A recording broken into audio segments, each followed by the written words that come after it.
जय हिंद दोस्तों, आज 5 सितंबर शिक्षक दिवस। आज आपको मिलवाने वाले हैं ऐसे शिक्षकों से जो एक छात्र का निर्माण नहीं कर रहे हैं, एक राष्ट्र का निर्माण कर रहे हैं। जी हाँ, शिक्षक हमारे समाज में अपनी शिक्षा के द्वारा एक ऐसी अलग जगह रहे हैं जो देश के निर्माण में सहायक होती है। आज शिक्षक दिवस के उपलक्ष्य में आपको हम शिक्षा से जुड़ी हुई और आर्ट से जुड़ी हुई एवं नृत्य से जुड़ी हुई कुछ ऐसे महान विभूतियों से मिलवाने वाले हैं जिन्होंने अपनी शिक्षा के द्वारा हजारों छात्रों और छात्राओं को एक नया कीर्तिमान स्थापित करने की प्रेरणा दी है। हमारे साथ रहेंगे श्री ओम प्रकाश बिरथरे सर। मैं ओम प्रकाश बिरथरे राजकीय सेवा में सन 1980 में लोक सेवा आयोग के माध्यम से मैं आया था। मैं इतिहास अध्यापक के रूप में, फिर इस अध्यापक रहते हुए साथ में डेप्यूटेशन पर मैं परियोजनाधिकारी, जिला समन्वयक और राजकीय सेवा में प्रिंसिपल पद से मैं रिटायर्ड हुआ हूँ।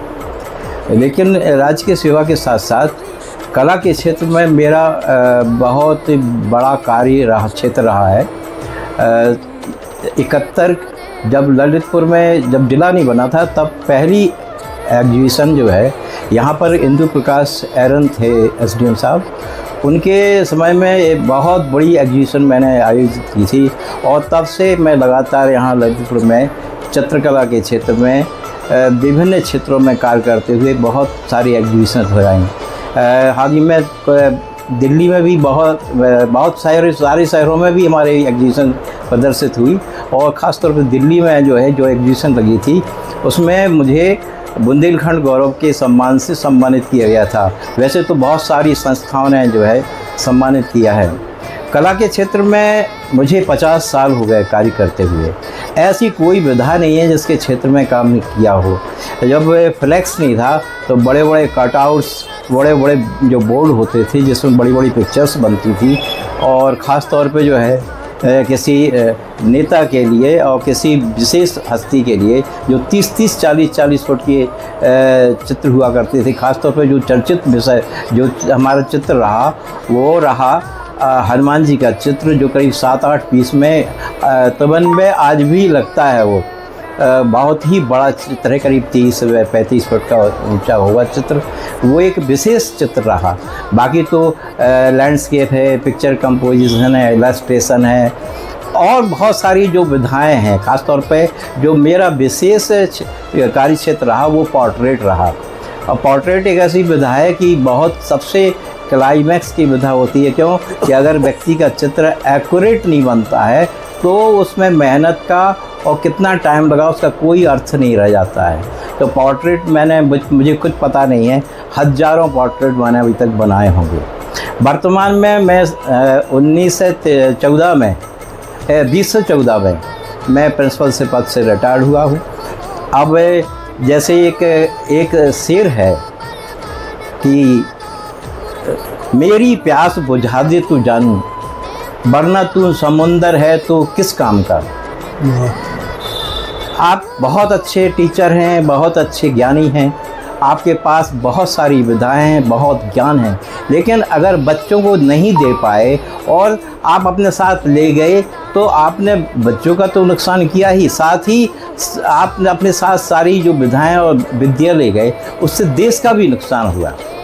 तो मैंने इसी बात को ध्यान रखकर आफ्टर रिटायरमेंट मैंने शिविर शुरू की है। और ख़ास तौर पे गर्मियों में जब बच्चे खाली रहते हैं और समय का दुरुपयोग करते हैं तो ऐसे समय का हमने लाभ उठाकर गर्मियों में 2 निःशुल्क शिविर आयोजित होते हैं एक माह के, जिसमें जो एक पहला शिविर होता है वो वाटर बेस्ड होता है, जिससे वाटर कलर पर आधारित चित्र तैयार कैसे किया जाता है, उसकी विधाएं क्या हैं, उसकी ग्रामर क्या है, व्याकरण क्या है, उस बारीकी से चित्रकला के क्षेत्र जो भी नियम हैं उनके बारे में बताया जाता है। दूसरा जो शिविर होता है पेंटिंग विद ऑयल कलर्स, जो कि विशिष्ट शिविर होता है। इसमें जो बच्चे हैं ऑयल कलर से किस तरह से पोर्ट्रेट बनाए जाते हैं, किस तरह से पिक्चर कंपोजिशन बनाया जाता है, और ख़ास तौर पे जो प्रोफेशनल कोर्स हैं, जैसे इस कोर्स के करने के बाद, इस शिविर के करने के बाद बच्चा इतना योग्य हो जाता है कि वो BFA, MFA या GD Art, AMT कुछ भी इस तरह के जो डिग्रियां हासिल करने के लिए वो उसके लिए पात्र हो जाता है, तैयार हो जाता है। और जिससे उसको क्या होता है, जब ये प्रवेश परीक्षा होती है तो वो आराम से उन परीक्षाओं को पास कर लेता है। तो इससे उसको एक लाभ ये भी होता है कि अगर वो चाहे तो वो प्रोफेशनल अपना कोई व्यवसाय काम भी कर सकता है, जिससे उसको पद भी मिलता है, पैसा भी मिलता है, प्रतिष्ठा भी मिलती है। और अगर वो चाहे तो किसी ऐसे डिग्री को प्राप्त करके वो नवोदय विद्यालय, राजकीय विद्यालय या केंद्रीय विद्यालय कहीं भी जो है आर्ट टीचर के रूप में वो अपॉइंटमेंट अपना करवा सकता है। तो एक अच्छा प्रयास है। इसलिए हमने ख़ास तौर पे ऐसे बच्चे जिनको अच्छे मंच नहीं मिल पाते हैं, अच्छे अवसर नहीं मिल पाते हैं, अच्छे गुरु नहीं मिल पाते हैं, और जो इस तरह के जो शिविर हैं, जो इस तरह की विधाएं हैं, ये बहुत महंगे स्तर पर और बड़े शहरों में ही उपलब्ध हो पाते हैं। तो मैंने एक प्रयास किया कि ललितपुर में इस तरह के शिविर चलाए जाएं और बच्चों को इसका लाभ दिया जाए। और मुझे इस बात का बहुत खुशी है कि बहुत सारे अच्छे बच्चे निकले हैं जो अपना कहीं किसी कॉलेज में या बड़े बड़े जो संस्थान हैं वहाँ पर डिग्री को जो है हासिल करने के लिए अब अध्ययनरत हैं। और हमारा ये प्रयास लगातार है। 10 साल मुझे इस क्षेत्र में काम करते हुए हो गया है। और ख़ास तौर पे पेंटिंग का मैं इसलिए जिक्र करना चाहूँ कि चूँकि बहुत सारे क्योंकि मनोविज्ञान मैं पढ़ाता था वहाँ डाइट में, और मनोविज्ञान एक आज के समय में बड़ा सामयिक हो गया। क्यों कि आज की जो जनरेशन है बच्चों में ज़रा भी धैर्य नहीं है, ज़रा सी बातों में वो धैर्य खो बैठते हैं और अवसादग्रस्त हैं। और जब से मोबाइल संस्कृति आई हुई है तो वो अपना 24 घंटे अपना जो उनका काम रचनात्मक कामों में लगना चाहिए था वो फिजूल में जो है अपना समय व्यतीत करते हैं। तो मनोरोग से बचाने के लिए और रचनात्मक दृष्टि से उनका समय सदुपयोग के लिए ये हमारे जो शिविर हैं बहुत सार्थक हुए हैं। एक बार मेरा यही प्रयास रहेगा कि जो अच्छे बच्चे हैं उनको हम खोज के लाएं और तराशें, ताकि वो अपने परिवार के साथ में अपना नाम और हमारे देश का नाम रोशन कर सकें। धन्यवाद।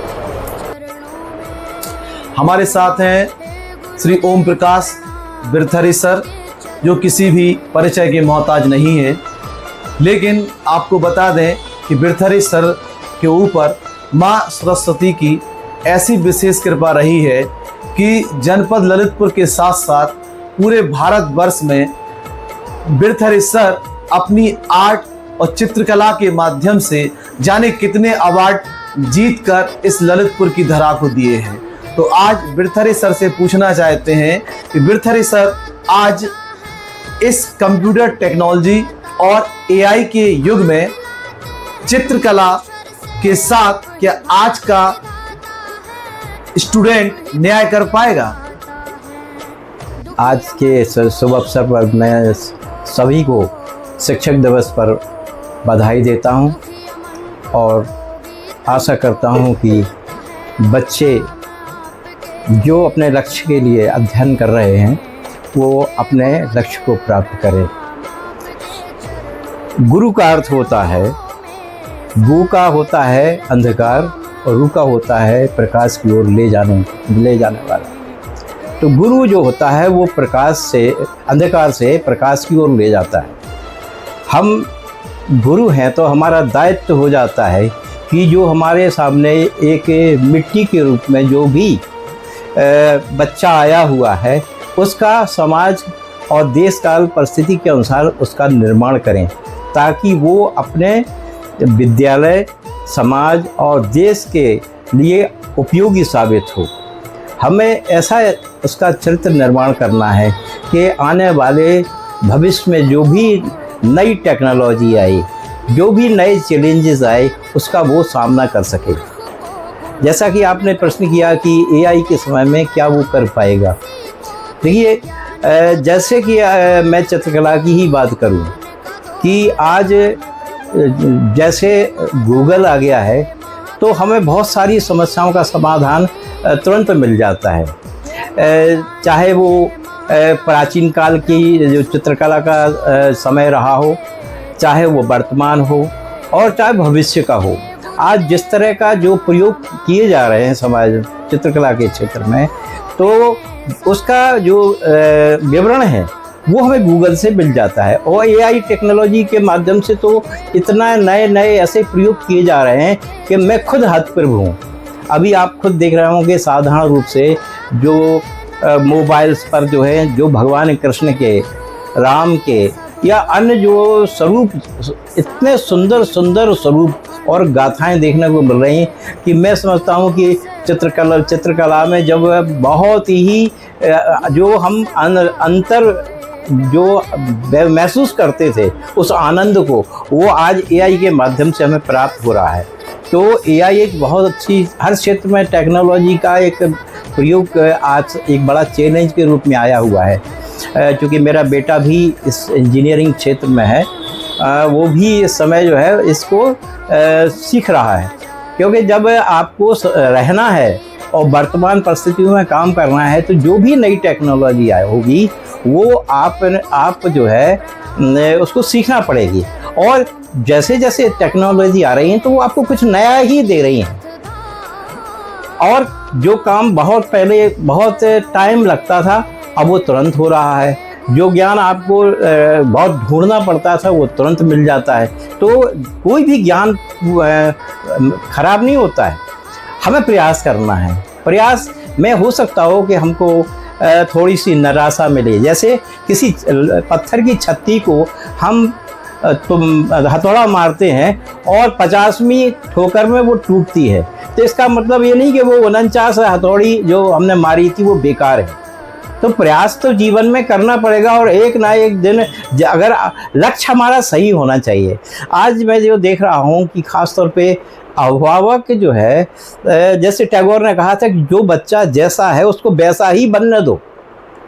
आप जिस चीज़ में फेल हुए हैं, आप जिस चीज़ को नहीं प्राप्त कर पाए हैं, आज की अभिभावक की मानसिकता वो ये हो गई है कि हम जो चीज़ें नहीं प्राप्त कर पाए वो बच्चे के माध्यम से उसको हम उस उपलब्धि को पूरा करें। अब बच्चा तो बनना चाहता है वैज्ञानिक और आप कुछ और बना रहे हैं उसको। तो ये हमारी एक गार्जियंस के आज तो देखिए शैक्षणिक निर्देशन भी है। पहले ज़माने में तो हम लोग जो पढ़ लिया, जहाँ पढ़ लिया, जिससे जो चाहे विषय, इतने विषय भी नहीं थे। आज देखिए विषय की जटिलताएं भी बहुत बढ़ गई बच्चे के ऊपर। टीचर्स पर भी बहुत दबाव है और छात्र पर भी बहुत दबाव है। कोर्स का बहुत विस्तार है, तो बच्चे पर भी बहुत लोड है और टीचर्स पर भी लोड है। तो ये है कि अब वो दोनों मिलके उसको अध्यापक प्रयास कर रहा है कि जो नई टेक्नोलॉजी आ रही है, जो हमारे पास नए बच्चे आ रहे हैं, बच्चे आज के समय में बहुत इंटेलिजेंट हैं, बहुत हर चीज़ का बहुत ही विवेचन करते हैं, हर चीज़ का सूक्ष्म मूल्यांकन करते हैं। तो हमें बड़ा सावधान रहना है। तो ये है, और जैसा कि हमने कहा है कि हर बच्चे के अंदर हर तरह के बीज होते हैं, बशर्ते जैसे मैंने कहा कि मैं बच्चों के अंदर शिविरों के माध्यम से क्या करता हूँ, कला के बीज बोता हूँ, फिर उन्हें अंकुर प्रयास करता हूँ, सिंचित करता हूँ और अंकुरित करता हूँ और प्रयास करता हूँ कि आगे चल के वो कला का एक बड़ा वृक्ष बन जाएं। तो हम जिस क्षेत्र में जो भी बालक आया है उसको प्रयास करना चाहिए कि उसकी मन स्थिति के अनुसार, उसकी योग्यता के अनुसार उसको प्रोत्साहित किया जाए, उसके शैक्षिक निर्देशन दिया जाए, उसका पाठ्यक्रम निर्धारित किया जाए, उसके लिए प्रेरित किया जाए। तो जिस लक्ष्य के लिए, जिस योग्यता से वो पैदा हुआ है बच्चा, वो निश्चित रूप से एक सफल वैज्ञानिक बनेगा और देश का एक बहुत उपयोगी नागरिक साबित होगा। तो यही है कि टेक्नोलॉजी के क्षेत्र में हमें घबराना नहीं चाहिए, हर चीज़ सीखना चाहिए। जो भी कोई भी प्रयास करने से कोई चीज़ असंभव नहीं है। आज के परिवेश में आप, चूंकि शिक्षक दिवस है, एक शिक्षक के रूप में विद्यार्थियों के लिए कि वो अनुशासन में कैसे रहें, उसके संबंध में अगर आप अपने आशीर्वाद वचन देना चाहें। ये एक आज के समय में एक बहुत बड़ी समस्या आ गई है और इसका मनोवैज्ञानिक कई कारण हो सकते हैं।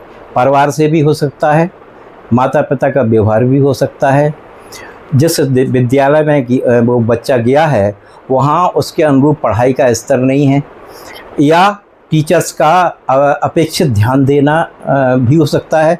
तो और ख़ास तौर पे जो बच्चों में, हमने जैसा ही पहले कहा कि धैर्य की बहुत कमी है। उन बच्चे आज के समय में अत्यधिक दबाव, अत्यधिक कोर्स और हमारे अन्य जो व्यवहार हैं उसके अनुरूप ना होने की वजह से बच्चा कहीं ना कहीं उपेक्षित और कुंठित महसूस करता है। तो बड़ी सावधानी की आवश्यकता है कि आज बच्चे को एक मित्रवत, एक सहयोग के रूप में उसके बच्चे को अपने से जोड़ा जाए, ताकि वो आप अपनी कोई भी समस्या हो, किसी भी तरह की समस्या हो, वो ख़ास तौर पे जो किशोर वय के बच्चे हैं, चाहे बच्चे हों चाहे बच्चियाँ हों, वो यौन संबंधी यौन कुंठाओं को अपने अभिभावकों से कह सकें। और हमें भी सावधान रहना पड़ेगा कि वो कहाँ जाता है, किससे मिलता है, क्या करता है। अगर हम इस सब चीज़ों पर ध्यान नहीं देंगे तो वो किसी न किसी किसी गलत आचरण का शिकार हो सकता है कि जिसके लिए हमें बाद में शर्मिंदा होना पड़े। तो चरित्र निर्माण के लिए सबसे पहले बहुत आवश्यक है कि विद्यालय में अच्छा डिसिप्लिन होना चाहिए। और मेरा तो जनपद में बेसिक शिक्षा में तो प्रदेश में अच्छा खासा नाम रहा है। यहाँ के टीचर्स ने जिस तरह से, मैं डाइट में जब रहा तो दो जॉइंट रिवोल्यूशन मेरे ही समय में आया था और बाहर से जो टीम आई थी तो उन्होंने बेसिक शिक्षकों के स्कूलों को देखकर बड़े प्रसन्न हुए थे। यहाँ के उस समय जिलाधिकारी भी बहुत ही उन्होंने प्रशंसा की थी यहाँ टीचरों की। तो ये तो हमारे ऊपर डिपेंड है कि यहाँ के टीचर्स को बहुत सारे अवार्ड भी मिल रहे हैं। तो ये ऐसा नहीं है कि डिसिप्लिन नहीं है। हाँ, जहाँ पर कुछ लापरवाही होती है तो वहाँ में ज़रूरी भी हो जाती है कि गार्जियंस भी जागरूक हों कि जो स्कूल उनके यहाँ खोले गए हैं वहाँ पढ़ाई हो रही है कि नहीं हो रही है, और अधिकारियों को भी ऐसे लापरवाह शिक्षकों के प्रति कार्रवाई करना चाहिए। बिरथरे सर से जानना चाहेंगे कि आज छात्र गूगल को, एआई को क्या अपना गुरु मान सकता है? गूगल एक सहयोगी, तो एक सहायक सामग्री के रूप में सहयोगी तो कर सकता है, लेकिन चूँकि बच्चों पर अध्यापक का जो व्यक्तित्व होता है उसका बहुत प्रभाव पड़ता है। मेरे ज़माने में तो बहुत सारा हम लोग गुरु से ही बहुत कुछ सीखे हैं। उठना, बैठना, बोलना, व्यवहार करना, ये सब चीज़ें जो हैं गूगल से नहीं आ सकती हैं। जो अच्छे विद्यालय होते हैं, जो अच्छे टीचर होते हैं, उनके व्यक्तित्व का प्रभाव निश्चित रूप से छात्र पर पड़ता है। वो जब बच्चा शिक्षक के संपर्क में आता है तो वो चाहता है कि हमसे ऐसी कोई गलती ना हो, ऐसा व्यवहार ना हो कि हमारा शिक्षक हमसे नाराज़ हो, हमसे जो है दूरी बना ले। तो निश्चित रूप से वो प्रयास करता है अपने, जब शिक्षक का आकर्षणपूर्ण व्यक्तित्व रहता है उसे लगता है कि ये शिक्षक हमारा हितैषी है, हमारा शुभचिंतक है, हमारा मित्र है, तो वो अच्छी मित्रता निभाने के लिए वह गुरु के बताए हुए अपने जो भी निर्देश होते हैं उसका पूर्ण पालन करता है। तो गूगल जो चरित्र निर्माण है, अनुशासन है और जीवन की बहुत सारी जो समस्याएं हैं जो गूगल से नहीं प्राप्त कर सकता है, वो गूगल से ये काम पूरा नहीं हो सकता है। उसके लिए शिक्षक का एक निर्देशन और जो है उसके व्यक्तित्व का प्रभाव बहुत आवश्यक है। कितनी सुंदर बात सर ने बताई कि गूगल और एआई आपका सहायक तो बन सकता है लेकिन आपका गुरु नहीं बन सकता है। तो ये सारी बातें आप एक शिक्षक के द्वारा ही समझ सकते थे। इसलिए आज का बुंदेलखंड आज 5 सितंबर 2025 को सार्थक हो गया है कि ऐसे शिक्षक हमारे बीच में हैं जो हमें व्यक्तित्व विकास की बात बता रहे हैं। क्योंकि सहायता तो आपको कहीं से भी मिल सकती है, लेकिन व्यक्तित्व का विकास केवल आपको एक शिक्षक ही करा सकता है। बहुत बहुत धन्यवाद सर।